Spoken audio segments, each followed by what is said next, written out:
В честь священного месяца Рамадан мэрия города проявляет заботу к палестинским семьям, оказавшимся в сложной жизненной ситуации. В рамках благотворительной инициативы для ребятишек подготовили сладкие подарки, которые доставили прямо на дом. Первыми навестили семью Абу Амша, которые перебрались в Ингушетию более года назад.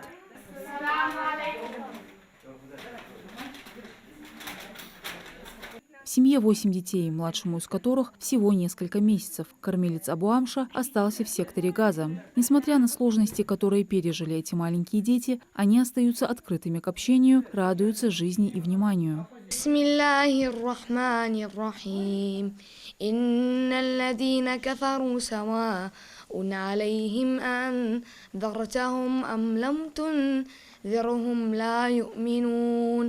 ختم الله على قلوبهم وعلى سمعهم وعلى أبصارهم غشاوة ولهم عذاب عظيم.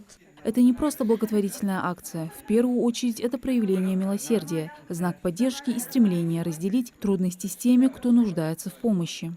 Спасибо большое. Джазакум Аллаху хайран. Баракаллаху фикум.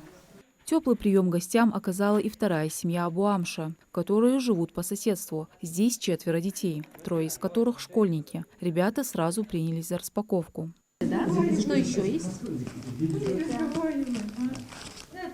Мама Фатен преподает курсы арабского языка. Глава семейства находится в поисках работы. Русский язык постепенно учим, делится Фатен. Помогает в этом старший сын, которому Ингушетия очень нравится. Спасибо большое.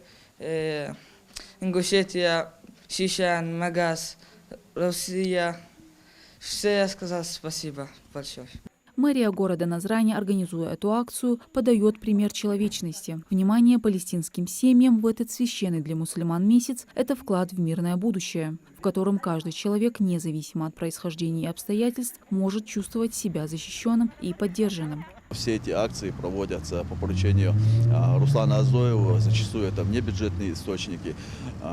Мы стараемся распределить нашу помощь таким образом, чтобы охватить все нуждающиеся семьи. Мэрия города в этот месяц подобного рода благотворительные акции проводит на постоянной основе. Навещают семей участников специальной военной операции, малоимущих и многодетных. Мадина Цора, Сулейман Костоев, Магаз 24.